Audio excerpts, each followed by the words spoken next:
Hai semua, Singapura adalah negara kecil di Asia Tenggara yang kini mampu bersaing dengan negara-negara kaya di dunia seperti Inggris, Amerika Serikat, dan Perancis.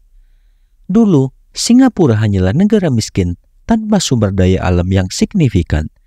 Tidak seperti negara kaya lainnya yang memiliki minyak atau tenaga kerja besar. Meskipun begitu, Singapura berhasil menduduki peringkat keempat sebagai kota terkaya di dunia menurut World Wealth Cities Report 2024. Bahkan, menurut data Global Finance, Singapura memiliki GDP per kapita sebesar 72.000 US dollar, jauh melampaui Indonesia yang hanya 4.700 US dollar. Kekayaan negara ini bahkan diperkirakan akan terus meningkat sebesar 9% pada tahun 2027, menjadikan Singapura sebagai salah satu dari 3 pusat pengelolaan kekayaan teratas di dunia setelah Swiss dan Hong Kong. Bagaimana kisah selanjutnya? Simak video ini hingga akhir. Namun sebelum melanjutkan, jangan lupa untuk subscribe terlebih dahulu channel ini agar tak ketinggalan info menarik lainnya. Kesuksesan Singapura tidak hanya berasal dari faktor ekonomi saja, tetapi juga faktor politik dan stabilitas. Dalam Indeks Risiko Investasi Global tahun 2020, Singapura dinyatakan sebagai negara dengan risiko investasi terendah kedua di dunia setelah Swiss. Stabilitas politiknya membuat para investor merasa aman menanamkan modal di Singapura. Oleh karena itu, tidak heran jika Singapura menjadi tujuan utama investasi bagi orang-orang kaya dari seluruh dunia yang menginginkan keamanan dan keuntungan tinggi. Selain untuk investasi, Singapura juga dikenal sebagai tempat terbaik ketiga untuk membangun kekayaan lintas generasi, di mana banyak keluarga kaya dari berbagai negara pindah ke Singapura dengan harapan kehidupan yang lebih sejahtera bagi keturunannya. Namun perjalanan Singapura untuk menjadi negara kaya tidaklah mudah. Setelah merdeka dari Inggris pada tahun 1963, Singapura bergabung dengan Malaysia dalam upaya meningkatkan perekonomiannya. Akan tetapi, masalah sosial dan politik membuat hubungan ini tidak bertahan lama. Dan akhirnya, pada tahun 1965, Singapura benar-benar berpisah dan merdeka. Dengan kondisi ekonomi yang hancur, pengangguran yang tinggi, dan minimnya sumber daya alam, Singapura menghadapi tantangan besar.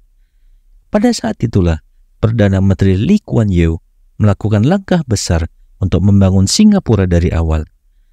Lee menyadari bahwa kunci utama untuk menarik investasi asing adalah dengan menciptakan pemerintahan yang bebas dari korupsi.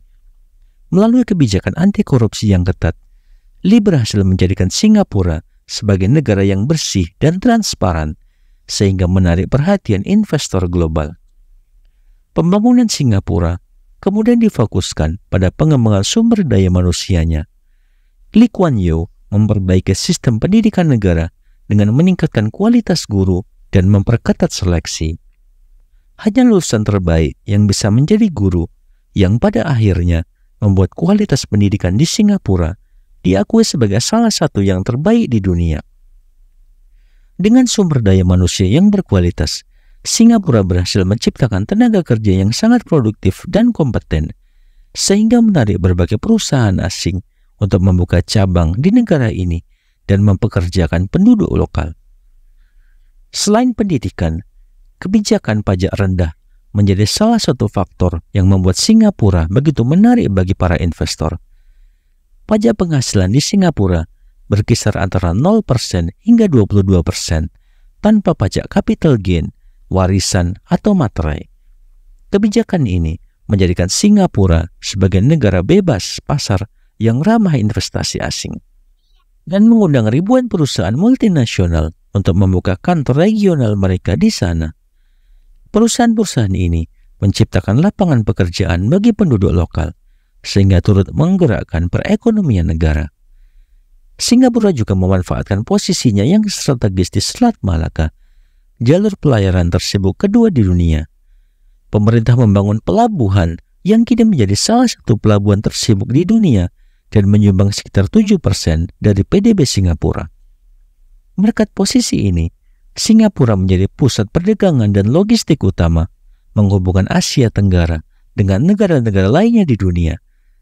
Bahkan, pelabuhan lama Singapura akan dipindahkan ke lokasi baru yang lebih modern, sementara area yang lama akan dikembangkan menjadi pusat bisnis atau pemukiman.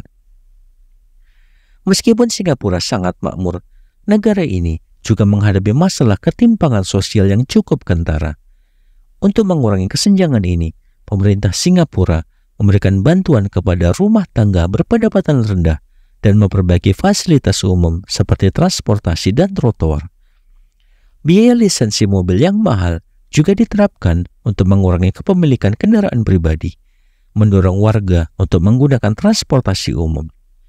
Langkah ini tidak hanya mengurangi kesenjangan antara si kaya dan si miskin, tetapi juga menurunkan polusi udara di Singapura. Dengan langkah-langkah yang efektif ini dan sikap tidak mudah puas, Singapura berhasil membangun ekonomi yang stabil dan terus berkembang. Pemerintah Singapura tidak terlena dengan keberhasilan yang sudah diraih, melainkan terus melakukan perbaikan agar negara ini tetap kompetitif di tingkat global. Singapura adalah contoh nyata bahwa kemajuan bisa diraih meskipun tanpa sumber daya alam yang melimpah. Selama memiliki perencanaan yang matang dan kemauan untuk terus belajar dan berinovasi. Bagaimana menurut pendapat Anda? Silakan tuliskan di kolom komentar dan jangan lupa untuk like dan share video ini jika bermanfaat. Sampai jumpa di video menarik selanjutnya.